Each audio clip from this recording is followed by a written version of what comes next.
नमस्कार मित्रों, स्वागत है आप सभी का एक बार फिर से आपके अपने YouTube channel we edu career में। और जैसा कि आप सभी को पता ही है कि फ़िलहाल हम क्लास 8 की जो हमारे अतीत बुक है उस हमारे अतीत बुक पर विचार कर रहे हैं। उस हमारे अतीत बुक में जो चैप्टर दिए गए हैं NCERT की ये जो बुक है उस पर बात कर रहे हैं। और इसमें 5वां जो चैप्टर फ़िलहाल चल रहा है, जब जनता बगावत करती है 1857, और उसके बाद इस पर ऑलरेडी हम 2 क्लास ले चुके हैं, जिसमें हमने देखा कि किस प्रकार से कंपनी के द्वारा लागू किए गए नियमों कानूनों के आधार पर जनता में बगावत के सुर प्रमुख हो गए, मुखर हो गए। और उसके बाद कंपनी के खिलाफ लोगों ने, सैनिकों ने, सिपाहियों ने, ज़मींदारों ने, इन सब ने मिलकर के बगावत शुरू की, जिसमें बहादुर शाह जफ़र जो द्वितीय थे उनके नेतृत्व में सभी ने दिल्ली पहुंच करके बगावत को अंजाम देने की कोशिश की। और शुरुआत की इस बगावत के आधार पर अंग्रेज़ जो अधिकारी हैं वे डर करके भागने भी लगे थे। उनके जो सिपाही थे वो पस्त होने लगे थे, उनके जो मंसूबे थे वो पस्त होने लगे थे। तो ऐसे में कंपनी को हारते हुए देख करके कुछ समय के लिए ये जो क्रांतिकारी हैं, ये क्रांतिकारी थोड़े शिथिल पड़ गए। ये क्रांतिकारी सोचने लगे कि अब हमारी जो जीत है वो निश्चित है, और ऐसे में ये थोड़े ठंडे पड़ गए। और इसी ही का फ़ायदा कंपनी ने अंततः उठा ही लिया। और इसी विषय पर आज हम बात करने जा रहे हैं, इसी बिंदु को आगे चर्चा में लाएंगे। लेकिन उससे पहले आपसे एक रिक्वेस्ट कि आप अपने चैनल को लाइक, शेयर और सब्सक्राइब ज़रूर करें, क्योंकि आपका एक लाइक, आपका एक शेयर, आपका एक सब्सक्राइब जो है वो हमें मोटिवेट करता है इस चीज़ के लिए कि हम आपके लिए कुछ अच्छा लेकर के आते रहें। और ये इस बुक का हमारे अतीत जो भाग से फर्स्ट है कक्षा 8 के लिए, उसका ये अंतिम चैप्टर है। उसके बाद इसका भाग 2 हम शुरू करेंगे। तो शुरू करते हैं आज की इस क्लास को, जिसमें कंपनी के पलटवार को सबसे पहले दिखाया गया है। कंपनी का पलटवार क्यों? क्योंकि जिस तरह से अंग्रेज़ी हुकूमत के खिलाफ भारतीय सैनिकों ने युद्ध छेड़ा, जिस प्रकार से अंग्रेज़ी हुकूमत के खिलाफ, उसके नीति नियमों के खिलाफ भारतीय लोगों ने युद्ध छेड़ा, उसके खिलाफ या उसको दबाने के लिए कंपनी ने क्या पलटवार किया। तो इस उथल पुथल के बावजूद अंग्रेज़ों ने हिम्मत नहीं छोड़ी। कंपनी ने अपनी पूरी ताकत लगाकर विद्रोह को कुचलने का फैसला लिया। उन्होंने इंग्लैंड से और फौजी मंगवाए, विद्रोहियों को जल्दी सज़ा देने के लिए नए कानून बनाए, और विद्रोह के मुख्य केंद्रों पर धावा बोल दिया। यानी जैसा हमने पिछली क्लास में मैंने आपको बता ही दिया था कि अंततः कंपनी जो है वो भारतीय सैनिकों के भरोसे ना रह करके इंग्लैंड के जो सैनिक हैं, इंग्लैंड में उनके जो सैनिक हैं, वहाँ से अपने सैनिकों को यहाँ बुलाएगी और इस विद्रोह को कुचलेगी। और साथ ही सारे अधिकार, सारे जो कानून है वो उन्हीं के हाथ में थे। तो ऐसे में उन्होंने ऐसे कानून भी बना दिए जिनसे जल्दी ही विद्रोहियों को सज़ा मिल सके। और इसके अलावा जो सबसे बड़े या प्रमुख केंद्र थे इस बगावत के, इस 1857 की क्रांति के, उन पर उन्होंने धावा बोलना शुरू कर दिया। सितंबर 1857 में दिल्ली दोबारा अंग्रेज़ों के कब्जे में आ गई, जिस पर पूरी तरह से भारतीयों का अधिकार हो चुका था। अंतिम मुगल बादशाह बहादुर शाह जफ़र पर मुकदमा चलाया गया और उन्हें आजीवन कारावास की सज़ा दी गई। उनके बेटों को उनकी आंखों के सामने गोली मार दी गई, और बहादुर शाह और उनकी पत्नी बेगम जीनत महल को अक्टूबर 1858 में रंगून जेल भेज दिया गया। तो यहाँ से एक प्रश्न बनता है, एक पहला ये कि उनकी पत्नी का नाम क्या? बेगम जीनत महल। दूसरा, 1858 में उनको कहाँ भेजा गया? तो रंगून जेल में भेजा गया। और इसी जेल में नवंबर 1862 में बहादुर शाह जफ़र ने अंतिम सांस ली, यानी एक तरह से गुमनामी में उनकी मृत्यु हो गई, ऐसा कहा जाता है।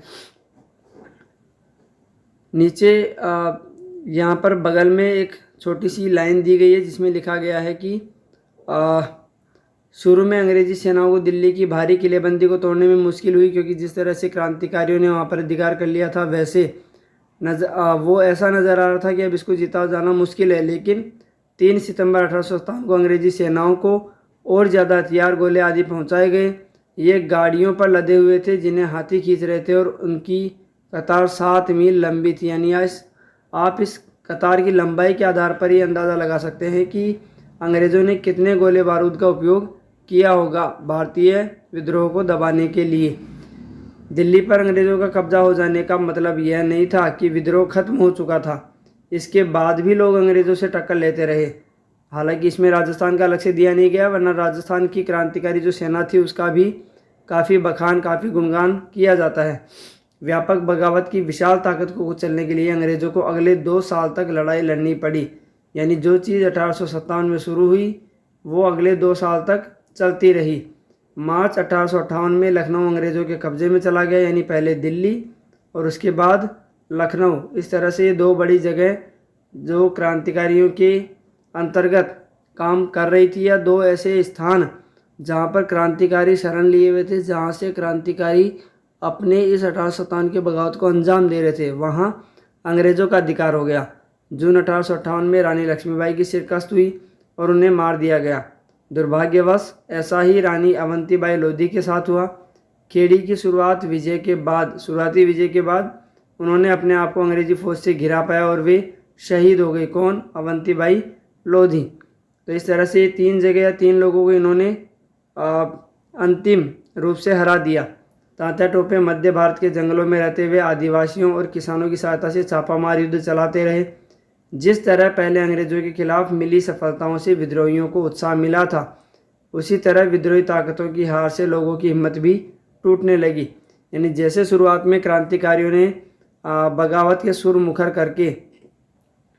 मुखर करके अपने क्रांतिकारियों में एक जोश भर दिया था, वही जोश अब ठंडा पड़ने लग गया था। बहुत सारे लोगों ने विद्रोहियों का साथ छोड़ दिया, क्योंकि अब उनको नज़र आने लगा था कि अंग्रेज जो सरकार है वो ऐसे ऐसे कानून लागू कर रही है, और इन कानूनों की वजह से अगर अंत में हार का मुंह देखना पड़ा तो उन्हें मृत्युदंड भी प्राप्त हो सकता है, मिल सकता है। ऐसे में उन्होंने अपने आप को बचाने के लिए विद्रोहियों का साथ छोड़ दिया। अंग्रेज़ों ने भी लोगों को विश्वास जीतने के लिए हर संभव प्रयास किया। उन्होंने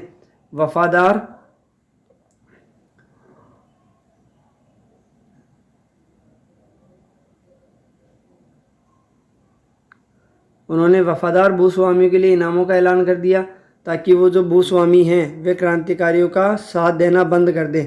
और ऐसे में आर्थिक या सामाजिक जो समर्थन है उन क्रांतिकारियों का, वो जब उनको नहीं मिलेगा तो वे अपने आप कमज़ोर पड़ जाएंगे।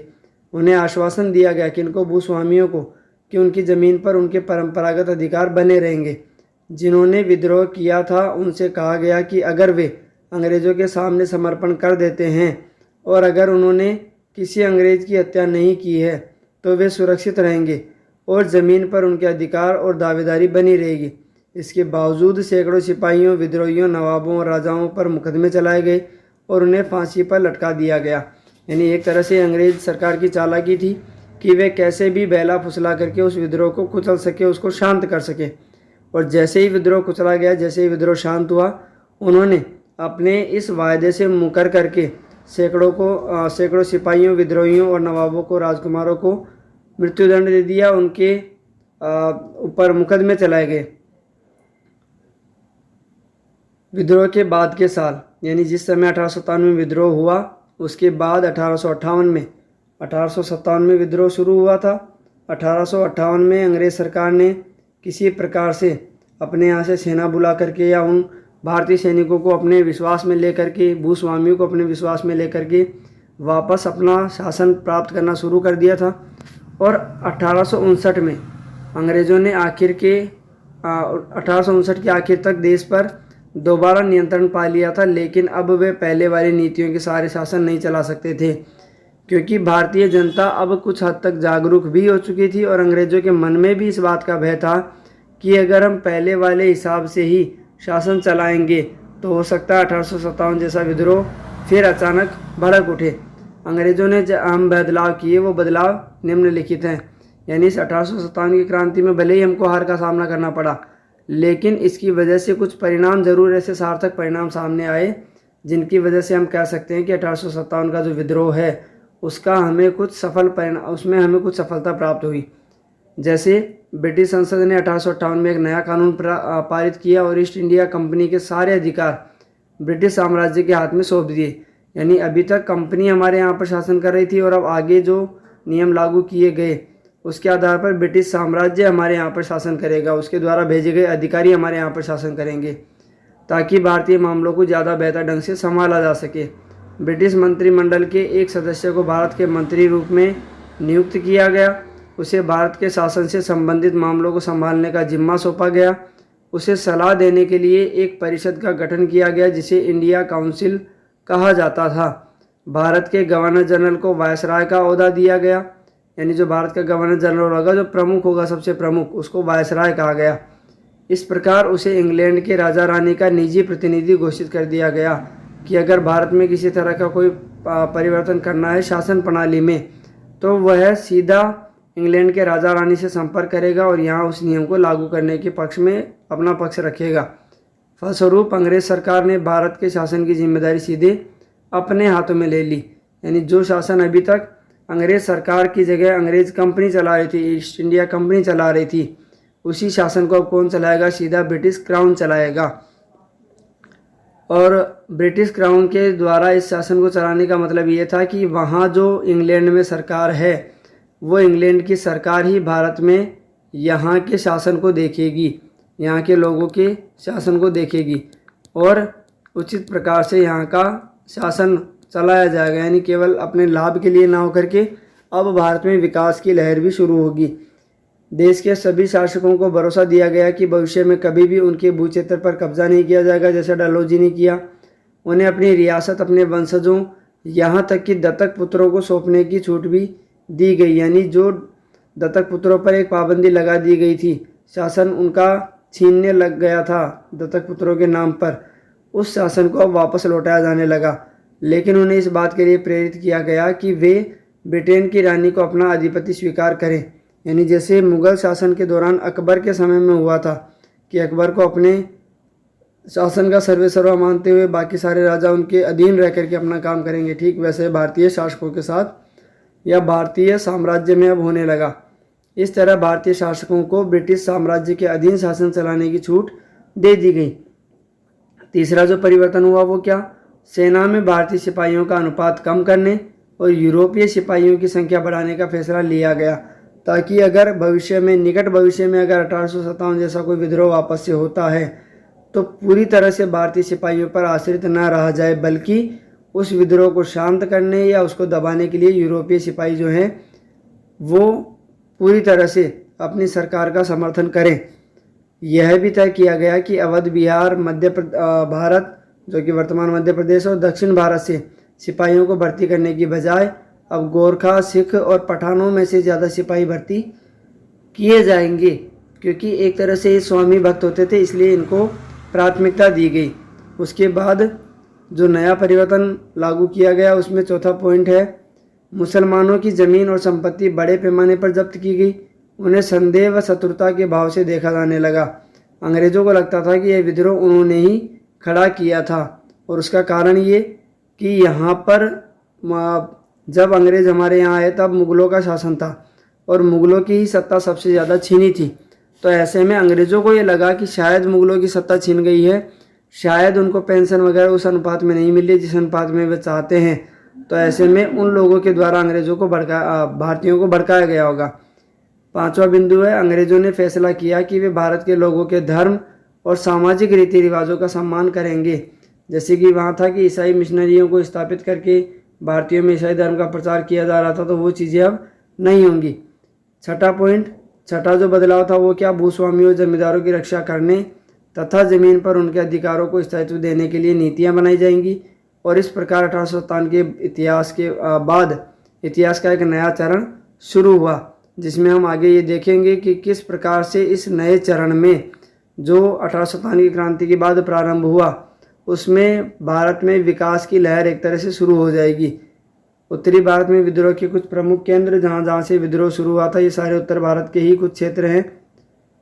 विद्रोह के अन्य केंद्र और विद्रोह के मुख्य केंद्र जो लाल कलर में दिखाए गए हैं। खुर्दा संग्राम एक केस स्टडी, इसमें बताया गया है कि किस प्रकार जो केस स्टडी है उसमें ये बताया गया है कि खुर्दा संग्राम जो था वो सही था या गलत, उससे जनता खुश थी या नहीं थी, या उसका फ़ायदा क्या मिला। परम शांति के लिए एक स्वर्गीय साम्राज्य की खातिर, जिसमें ताइपिंग की सेना अपने नेता से मिल रही है, ये चित्र यहाँ पर दिया गया है। तो इनमें ऐसा कुछ विशेष पढ़ने के लिए, जानने के लिए है नहीं, हालांकि इसको इंटरेस्टिंग बनाने के लिए इन्होंने ये चीज़ें साथ में दे दी हैं। तो आज ये हमारे इस चैप्टर का अंतिम पार्ट था, जिसके साथ ही हमारा ये चैप्टर समाप्त होता है। और फर्स्ट पार्ट जो है, यानी जो 1800 कक्षा 8 की जो बुक है हमारे अतीत, उस हमारे अतीत की बुक में से जो लास्ट चैप्टर था वो आज इस चैप्टर का अंतिम पार्ट हमने पढ़ लिया है। तो आज ये फर्स्ट पार्ट इस बुक का कंप्लीट होता है। इसके बाद हम सेकंड चैप्टर सेकंड पार्ट शुरू करेंगे और उम्मीद है कि आप अपने चैनल को लाइक शेयर और सब्सक्राइब ज़रूर करेंगे। हालांकि आज का वीडियो थोड़ा छोटा ही है और साथ ही साथ ये भी कि इसके जो नोट्स हैं वे नोट्स मैं आपको प्रोवाइड करवाऊँगा, लेकिन तब जब आप मुझे कम से कम 100 व्यूज़ एक वीडियो पर दिखा देंगे और सब्सक्राइबर वगैरह जो है वो आपको इंक्रीज़ करने ही करने हैं। क्योंकि देखिए मैं आपके लिए अगर मेहनत करता हूं तो उम्मीद मैं भी आपसे रख सकता हूं कि आप भी मेरे लिए मेहनत करेंगे। कम से कम लाइक शेयर और सब्सक्राइब करने जितनी सी मेहनत तो कर ही सकते हैं। तो आज के लिए इतना ही, फ़िलहाल इतना ही। फिर से मिलेंगे एक नए वीडियो में नए बिंदु के साथ, नए टॉपिक के साथ। तब तक के लिए अलविदा। स्वस्थ रहिए, मस्त रहिए। धन्यवाद।